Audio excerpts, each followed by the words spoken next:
disponible. Donc vous aurez pu... Ah si, il faut inviter les gens plus tôt. Là, je ne suis pas d'accord. Mais ça n'empêche pas que vous devez respecter. Mais c'est bon. Vous êtes tous masqués. C'est déjà bon.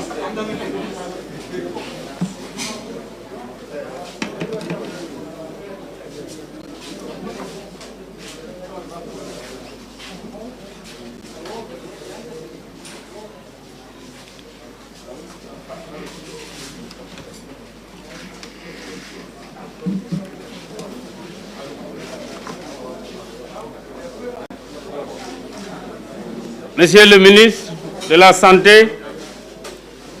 Mesdames et Messieurs, je vous remercie d'avoir bien voulu répondre à mon invitation et de me permettre ainsi de m'adresser à nos concitoyens. À l'entame de mon propos, permettez-moi d'abord de présenter au nom du chef de l'État et de tout le gouvernement mes condoléances les plus attristées à tous ceux qui ont perdu un être cher du fait de cette maladie et de renouveler tout mon soutien et mes vœux de prompt rétablissement à ceux qui en souffrent encore physiquement et moralement. C'est le lieu aussi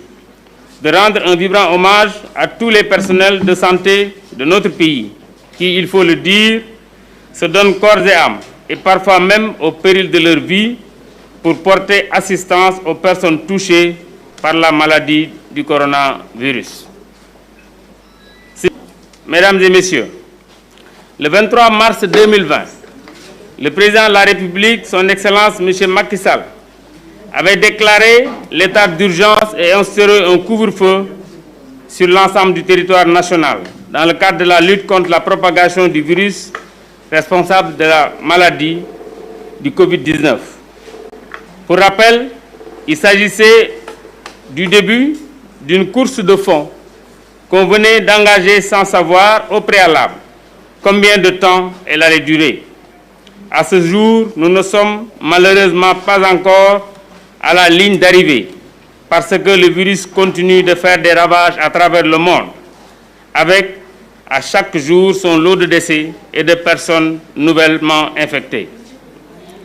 Nous devons donc continuer à faire des efforts en respectant les gestes barrières, notamment se tenir à distance. C'est important de dire qu'il faudra se montrer très patient, très vigilant et solidaire, car il est certain, et il ne faut pas avoir peur de le dire, que le virus responsable de la maladie du coronavirus est encore parmi nous et circule à grande vitesse. Les chiffres publiés quotidiennement par les services du ministère de la Santé et de l'Action sociale le démontrent à suffisance. Ainsi, à la date d'aujourd'hui, nous avons un cumul de 10 887 personnes infectées, dont 225 décédés. L'analyse par région a montré que les 4 régions suivantes présentent des chiffres qui doivent faire réfléchir. La région de Dakar est en tête avec 8 085 personnes infectées, soit un pourcentage de 74%. La région de Thiès vient en deuxième position avec 1 123 personnes infectées, soit un pourcentage de 10,3%. La région de Diourbel en troisième position avec 600 infectés, soit un pourcentage de 6,3%. Ziguinchor en quatrième position, 6%. Le cumul des chiffres. Nous avons, rien que pour ces 4 régions, un total de 10 175 personnes infectées, soit 93,4% des 10 887. Il est important de préciser que près de 50% des malades ont moins de 40 ans. Et je voudrais peut-être juste avant de continuer, m'arrêter pour vous montrer des chiffres. Ici, nous voyons le tableau qui montre l'évolution de la maladie. Pour les 2 premières barres en bas, c'est ceux qui ont d'abord moins de 4 ans et moins de 20 ans. Là où l'on a une bonne partie de la population, c'est ceux qui sont entre 20 et 39 ans. Ici, nous avons les 40-59 ans. Ici, nous avons les plus de 60 ans. Si on prend le nombre de personnes décédées des suites de la maladie sur l'ensemble du territoire national, de façon désagrégée, selon toujours les chiffres officiels, du 5 août 2020, sur les 213, nous avons 2 qui sont dans la tranche d'âge de 5 à 19 ans, 8 dans la tranche d'âge de 20 à 39 ans, 45 dans la tranche d'âge de 40 à 59 ans et 158 sont de la tranche d'âge de plus de 60 ans. En résumé, seuls 10 malades âgés de moins de 40 ans sur plus de 6 000 malades sont décédés, contre 203 décès sur 4 614 sur la cible des plus de 40 ans, avec un chiffre alarmant de 158 décès. 158 décès pour ceux qui sont âgés de plus de 60 ans. Là aussi, si vous regardez tout à l'heure, le tableau le montre à suffisance. Donc vous le voyez sur les 2 dernières barres, nous avons vraiment le gros lot, donc ceux qui ont plus de 40 ans, 40 à 60, et ceux qui ont plus de 60 ans. La signification est simple. Les jeunes constituent des vecteurs de transmission du virus aux personnes âgées et ces dernières en meurent. Il faut rappeler que dans le cadre de la lutte contre cette pandémie, le Sénégal, à l'image des autres pays du monde, avait très tôt pris un certain nombre de mesures visant à lutter efficacement contre la COVID-19. Parmi ces mesures, on peut citer entre autres la limitation de la circulation des personnes et des biens, l'instauration du couvre-feu, la fermeture des écoles, des universités, autres lieux d'enseignement, l'interdiction ou la limitation des rassemblements dans certains lieux recevant du public. Il est bien vrai que nos concitoyens s'interrogent et nous interpellent légitimement sur les résultats réels de ces mesures et surtout sur leur efficacité. Seulement, vous n'êtes pas sans savoir que l'apparition du virus est encore récente et que naturellement, il n'est pas encore totalement connu, même s'il est établi pour chaque jour, les scientifiques du monde entier comprennent de plus en plus les spécificités de cet ennemi mondial commun. Ce qui est sûr, c'est qu'aucune personne sensée ne peut désormais douter de la réalité, de sa dangerosité et surtout de sa létalité. Je rappelle que si certaines personnes sentent à peine les symptômes de la maladie au coronavirus ou en guérissent plus ou moins facilement, d'autres par contre en sont mortes malheureusement, elles deviennent de plus en plus nombreuses. Il est vrai que les personnes les plus fragiles sont les plus âgées et ou atteintes de pathologies chroniques, mais les découvertes récentes ont montré que la tranche jeune est de plus en plus infectée.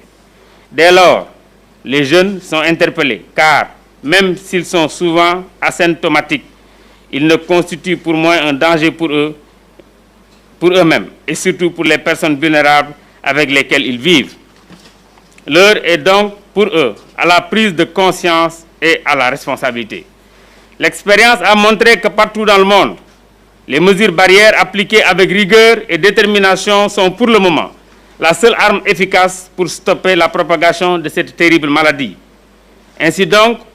plus besoin de dire aujourd'hui que la désinvolture, la légèreté et l'irresponsabilité dans le comportement sont à bannir parce que dangereuses pour soi et pour les autres. Mesdames et messieurs, l'heure n'est pas à la polémique ou aux supputations. L'heure est à l'unisson, à la solidarité et à la responsabilité.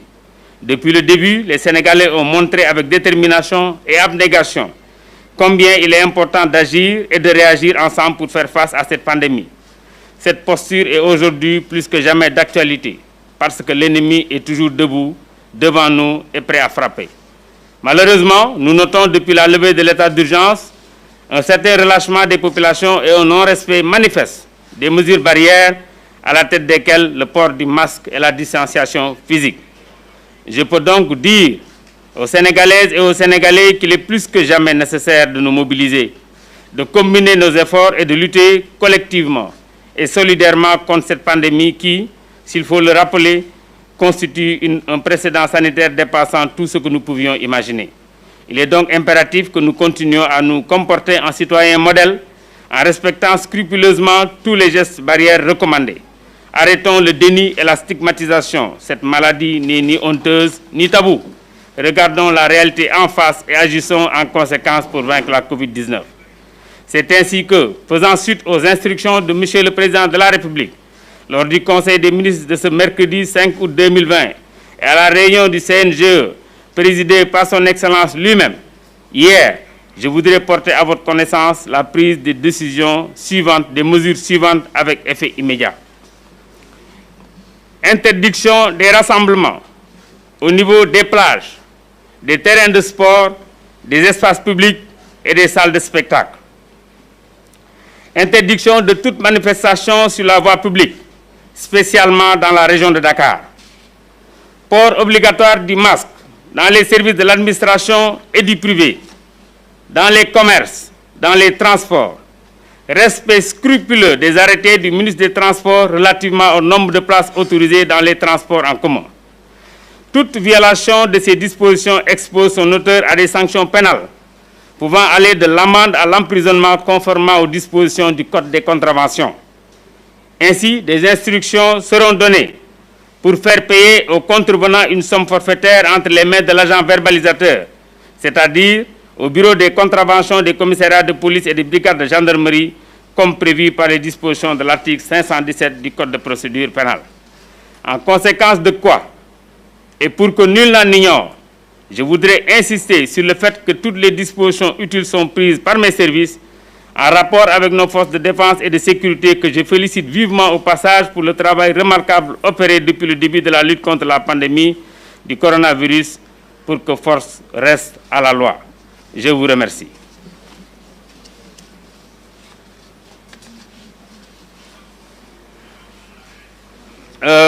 Mbokk yi maa ngi leen di nuyu di jiital ci nuyu bi monsieur le ministre de la santé bi ñu dalal di rafetlu ñëw bi ngeen ñëw wuy si pour que ñu waxtaan ak yéen fii mbas mi toll. damay tàmbali ci turu président de la république di jaale mbokk yi nga xam ni yi génn nañ àddina ci feebar bi wala ñi nga xam ne ñi peut-être génn nañ sax ci feebar bi ba wér waaye ba léegi mu am peut-être ay séquelles yoo xam ne yi mi ngi des ci ñoom. muy occasion pour man aussi wax dëgg yàlla ñu jaajëfal personnelu santé bi ci réew mi nga xam ne bi mbir mi tàmbalee ba léegi wane nañ xarañte ci seen liggéey ndax assistance bi ñu won ci nit ñi nga xam ne ñuy feebar nañ. mbokk yi le 23 mars 2020 le président de la République président Macky Sall déclaré woon état d'urgence ñu instauré couvre-feu pour que ñu mën a téye feebar bi. C'est vrai que départ bi ñun ñëpp dañ ko doon jàng comme ni ko réew yëpp doon jàngee feebar bi course la bu gudd ba tey ba sànq ñi ngi ci daw te yegsee guñ ci cëppaandaw bi waaye li nga xam ne lii ñu ngi koy diglee te mu reste ba léegi ni mooy na fexe ba nit ñi di s'orienter di wut masque bu ñu nekkee ci endroit yoo xam ni dañ ci nekk surtout ak mbooloo di raxasu régulièrement ak saabu wala gel hydroalcoolique. Liggéey boobu am na solo mi ngi continuer di am solo ndaxte kat virus bi nga xam ne bii moo waral feebar bi di lëmbee àddina mi ngi waat fii te demagul te mi ngi continuer di law. chiffres yi nga xam ne yi ministère de la santé bés bu nekk mu génne ko war na tax kenn ku ci nekk taxawaat seetlu ci bésu tey bu ñu xaymaa li ñu tàmbalee ba néega ni lu mat fukki junni daanaka ak juróom-ñeenti téeméeri nit ñoo jotoon a jot ci feebar bi ci ñooñu ñaari téeméer ak ñaar fukk ak juróom jot nañ ci ñàkk seen bakkan loolu bu ñu ko xoolee xool par région parce que Sénégal fukki région ak ñeent la liñ ci jàpp mooy Dakar moo ci jiitu ndax Dakar am na 8085 cas juróom-ñetti junni ak juróom-ñett fukk ak juróom maanaam ci lim bi mu wax léegi nii téeméer bu ci nekk juróom-ñaar fukk ak ñeent région de Thiès moo ci topp ak junni ak téeméer ak ñaar fukk ak ñett téeméer bu nekk am na ci fukk région de Diourbel nekk 3e position téeméer bu ci nekk am na ci juróom-benn ndax juróom-benni téeméer la am juróom-ñett fukk ak juróom-ñett région de Ziguinchor nekk en 4e position ndaxte am na ñaari téeméer ak juróom-ñaar fukk ak juróom-ñeent maanaam téeméer bu nekk am na ci ñaar ak genn wàll wala boog ñaari téeméer yu nekk am na ci juróom bu ñu defee xool chiffres yi nga xam ne moom la ñu am ñeenti région yooyu rek ñoom li ñu am ci feebar bi dem na ci fukki junni ak téeméer ak juróom-ñaar fukk ak juróom daanaka ñeenti région yooyu téeméeri nit yu feebar yu ci nekk juróom-ñeent fukki ak ñetti foofu la ñu dëkk. te it baax na am na solo ñu préciser leen que feebar yooyu nombre boobu mu am lu ëpp juróomi fukk ak juróom ci téeméer bu nekk amuñ ñeent fukki at. donc feebar bi au départ dana wax ba ngi lay dal waaye chiffre yi li mu ne mooy day dal également ndaw yi léegi waaye bu ñu xoolee ñi ci ñàkk seen bakkan à la date du 5 août maanaam bërki démb bi ñu xoolee chiffre yi total 213 personnes yi nga xam ne ñàkk nañ seen bakkan ñaar ñi ñu mën a woole ndaw maanaam ñi amul ñaar fukki at ñoo ci ñàkk seen bakkan juróom-ñett ci ñi nga xam ne ñi am nañ ñaar fukk ba fanweeri at ak juróom-ñeent donc boo xoolee ñi nga xam ne ñi ñoo ëpp ci ñuy feebar muy ndaw yi amul ñeent fukki at ci juróom fukk ak juróom yooyu mu wax pour cent fukki nit ñoo ci ñàkk seen bakkan suñu jëlee ñi nga xam ne ñi ñoo gën a mag maanaam ñi am diggante ñeent fukk ba juróom fukki at ak juróom-ñeent ñeent fukki nit ak juróom ñàkk nañ ci seen bakkan ci 213 personnes suñu jëlee ñi nga xam ne ñi ñoo gën a mag maanaam ñi nga xam ne ñi wees nañ juróom benn fukki at mooy ñi ñu wooyee suñu personne troisième âge ñoom ñoo gën a paye tribu bi ci gën a diis ndax ci ñoom ñàkk nañ ci téeméer ak juróom fukk ak juróom-ñett kon loolu su ma ko résumé waatee li ñuy wax mooy xale yi danañ feebar ñoo ëpp ci ñuy feebar mag ñi même bu seen nombre limé ñoom ñu ëpp fuuf ci li nga xam ne dañ ciy ñàkk seen bakkan donc loolu am na solo nit ñi xam ko ndax fukki xale ñoo ci ñàkk seen bakkan ci lu mat juróom benn junniy malade alors que ñaari téeméer ak ñetti mag ñoo ci ñàkk seen bakkan ci lu matul juróomi junniy malade donc loolu li mu wane wax dëgg ak jàpp naa ne leçon bu am solo la donc ndaw yi danañ feebar ni ñëpp di yóbbu feebar bi ci kër yi malheureusement di wàll mag ñi di ci jógee di ñàkk seen bakkan kon nag loolu wax na kenn ku ci nekk nga nekk ndaw surtout war nga ci am prise de conscience xeex bi mu tàmbalee Sénégal def na ci jéego yu am solo gi fàttaliku ngeen état d'urgence bi wàññi circulation limiter circulation bi nga xam ne moom la ñu doon def limiter circulation des personnes des biens instaurer couvre-feu tëj écoles yi universités yi ak yeneen jàngale lieu yi ñu jàngalee interdire wala ñu limiter rassemblement dans certains lieux loolu lépp defoon nañ ko am na ba léegi sax ñuy wax ne am na njëriñ waaye bu ñu xoolee ni maladie bi évoluer aussi xam na ne am na njëriñ parce que peut-être bu ñu ko defutoon mën na am tey weesu na fii parce que ba léegi malgré wax yi muy bari ci juróomi région daanaka ci la feebar bi nekk ba les 9 régions ñoo partagé wu juróomi % yi nga xam ne yi moo ci des am na solo ñu wax ko ndaw yaa ngi feebar bien que des fois yëgun ko des fois sax duñ dem ci hôpital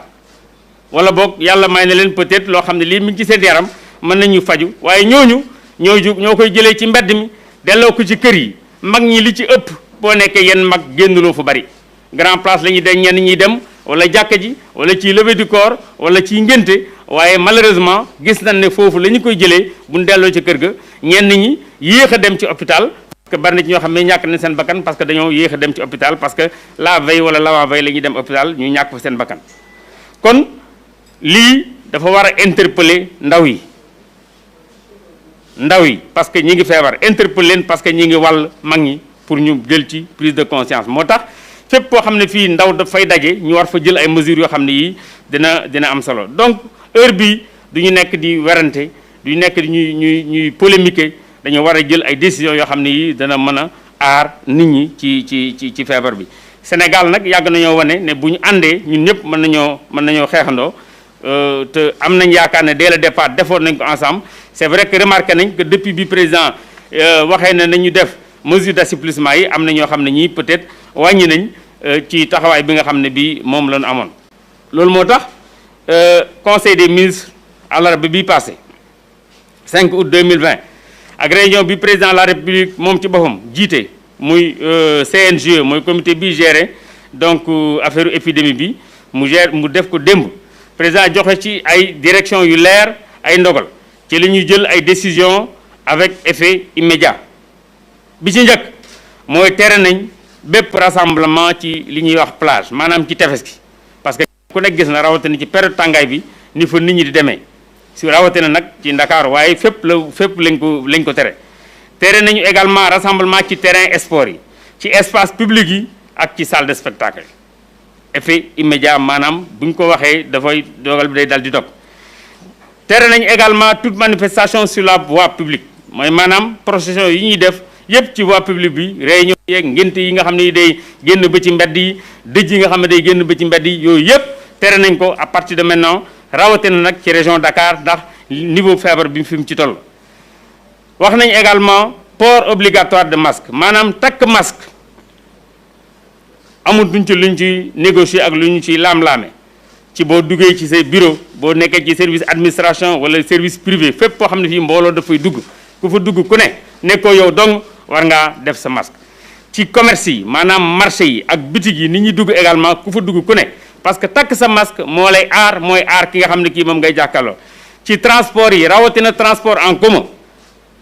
muy taxi muy bus muy car njaga njaay ak lépp lu mu ci mënti tudd takk masque bi obligatoire la. ministre de transport moom aussi jëloon na arrêté wax ne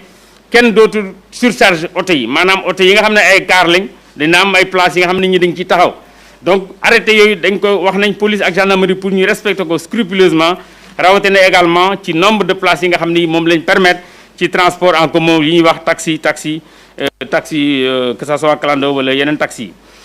képp ku ci violé disposition yooyu ñu jël yoon dana la daan yoon nag li mu daan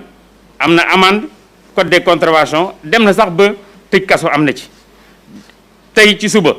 waxtaan nañ ak directeur police ak haut commandant de la gendarmerie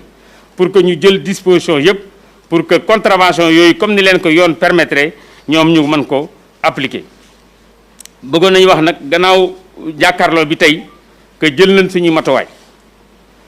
waxtaan nañ ak police waxtaan nañ ak gendarmerie pour que ñu mën a jël seen disposition ñu ngi leen di féliciter au passage ci liggéey bu am solo bi nga xam ne bii liggéey nañ ko bi nga xamee ne bii rawatina ci période couvre-feu bi te ñu ngi koy continuer ndax barki démb rek police nee na verbaliser nañ lu ëpp 800 personnes yoo xam ne nekkuñu woon di takk masque parce que kenn ku ci nekk xam ne réew mi réew yoon la yoon moo ci dox loolu moo doon kaddu yi nga xam ne gi moom laa bëggoon no weccu ak yéen maa ngi leen di sant di leen gërëm asalaamaaleykum wa rahmatulahi taala wa barakatuh